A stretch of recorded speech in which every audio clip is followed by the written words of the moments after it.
Halo teman-teman, perkenalkan saya Farid Agung Sono dari UPN Veteran Yogyakarta. Saya ada di kelompok KKN AB 7413E dan kali ini aku mau sharing bagaimana caranya memanfaatkan media sosial sebagai penunjang kegiatan pemasaran secara online. Tanpa menunggu lama, mari kita mulai. Edukasi pemanfaatan media sosial sebagai penunjang kegiatan pemasaran secara online. Pertama-tama, apa itu pemasaran? Dan apakah pemasaran itu penting? Mari kita lihat. Menurut Kotler dan Armstrong, marketing is the process by which companies create value for customer and build strong customer relationship in order to capture value from customer in return. Singkatnya adalah, marketing itu adalah sebuah proses di mana sebuah perusahaan atau kelompok membuat sebuah value untuk customer-nya, pelanggannya, lalu membangun jalinan yang kuat, di mana nanti si customer atau pelanggan ini akan memberikan value juga, timbal balik istilahnya. Oke, selanjutnya, apakah pemasaran secara online dapat dilakukan? Kalau teman-teman ketahui, pemasaran itu biasanya dilakukan secara offline atau secara langsung. Contohnya kayak membagikan selebaran atau kayak misalnya di festival jajanan pasar itu teman-teman mengikuti festival jajanan pasar tersebut dan memasarkan produk teman-teman ataupun mungkin dari televisi. Nah, namun tentu saja apalagi dari televisi ya, pemasaran seperti itu membutuhkan biaya yang besar. Namun ada caranya untuk meminimalisir biaya tersebut, yaitu adalah dengan pemasaran secara online, yang artinya pertanyaan apakah pemasaran secara online dapat dilakukan? Jawabannya adalah bisa. Seiring perkembangan zaman, teknik pemasaran produk pun juga terus berkembang. Dan dengan adanya sosial media, pemasaran produk pun menjadi lebih mudah. Nah, banyak sekali ya sosial media di zaman sekarang ya, seperti Facebook, Instagram, WhatsApp, Twitter, dan lain sebagainya. Lalu, kira-kira di mana tempat-tempat untuk memasarkan produk-produk tersebut apabila dilakukan secara online? Yang pertama adalah sosial media. Kita tahu bahwa Facebook mempunyai fiturnya, salah satu fitur adalah Facebook Marketplace, yang dimana di situ tempat-tempat orang-orang berjualan di Facebook tentunya. Selain ada fitur marketplace ini, biasanya di Facebook itu juga terdapat grup-grup FJP atau forum jual beli, yang dimana para seller dan juga orang yang ingin membeli itu berkumpul dalam satu grup itu. Nanti sellernya mempromosikan barang yang ingin dijualnya, dan si pembeli ini bisa melihat-lihat. Lalu kedua ada Instagram. Nah, di Instagram ini menurut aku pribadi sangat menarik ya, soalnya fitur di Instagram ini cukup banyak, apalagi sekarang sudah ada fitur Instagram bisnis yang dimana fitur Instagram ini kayak membuat akun Instagram khusus untuk bisnis, dan juga apalagi bisa dilihat di sini juga punya tampilan desain-desain yang menarik juga. Tentu saja harus didesain dulu ya, bukan ada di fitur Instagramnya. Selanjutnya ada e-commerce atau toko online. Toko online ini seperti Bukalapak, Shopee, Lazada, dan juga Tokopedia. Nah, e-commerce atau toko online ini adalah tempat-tempat di mana orang-orang menjualkan barang-barangnya secara online.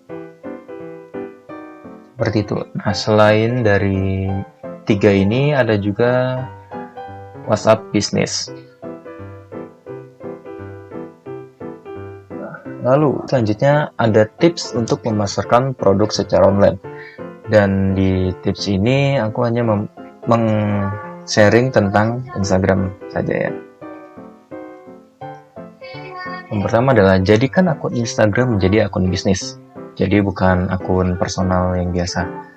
Lalu, buatlah deskripsi yang singkat dan jelas tentang toko yang teman-teman miliki atau ingin teman-teman buat.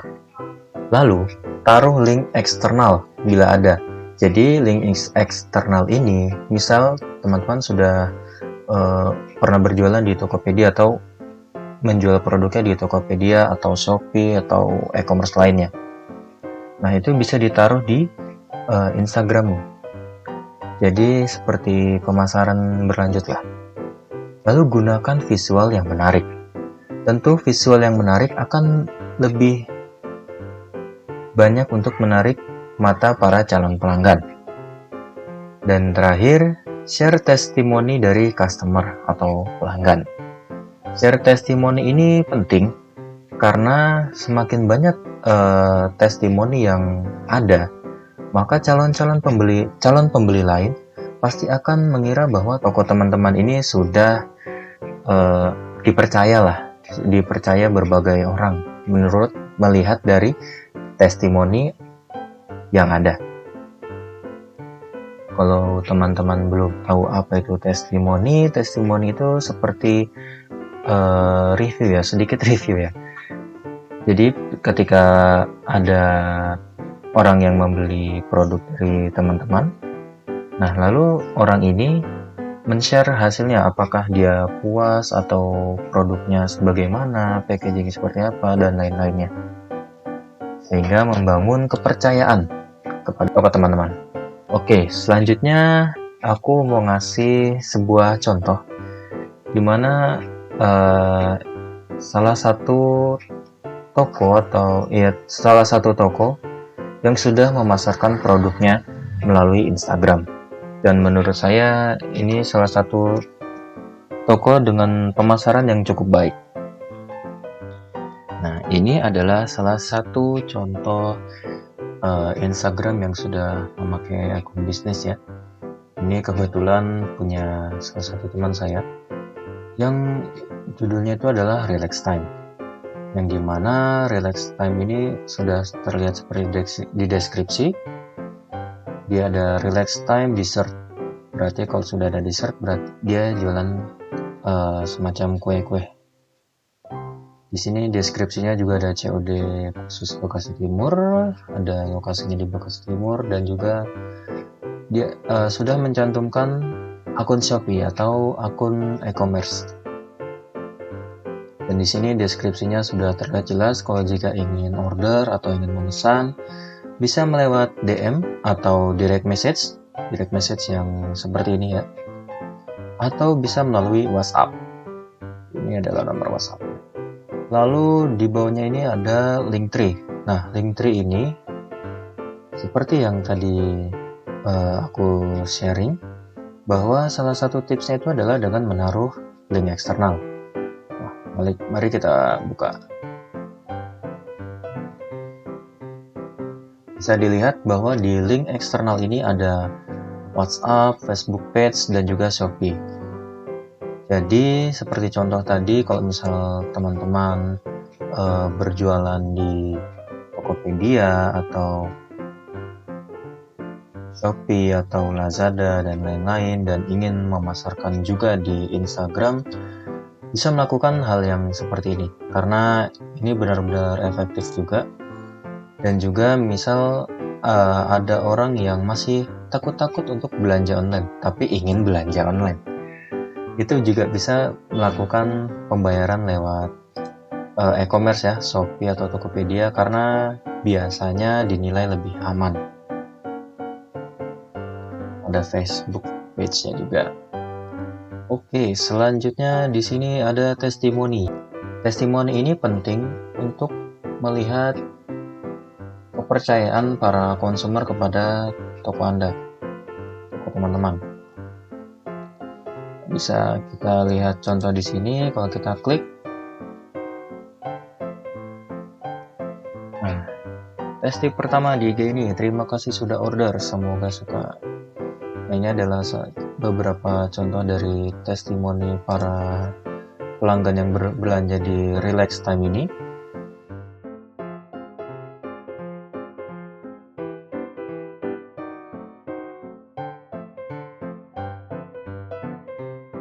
Nah ya, ini seperti contoh-contohnya ya.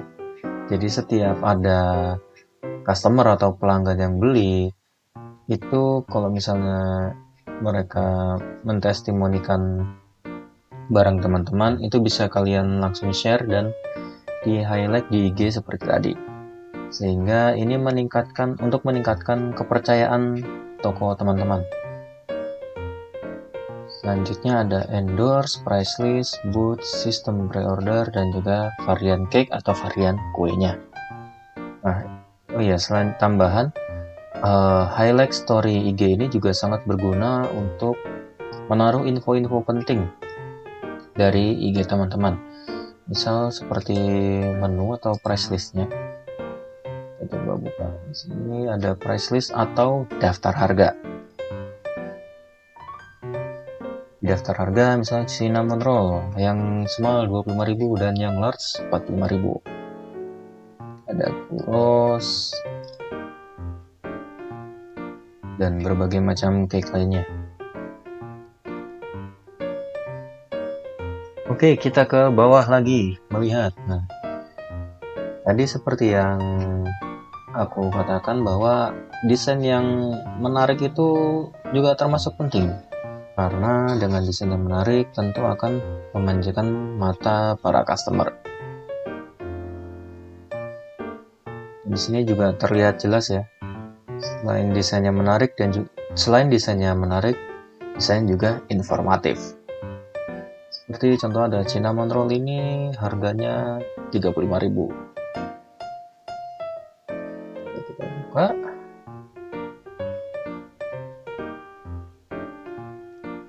Dan juga deskripsi dari setiap post itu juga harus menarik tentunya ya, agar lebih menarik para customer.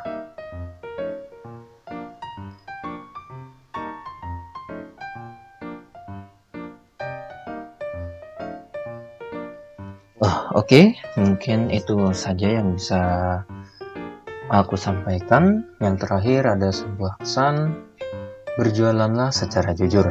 Karena kejujuran dalam berjualan akan mendapatkan rezeki yang halal dan juga berkah.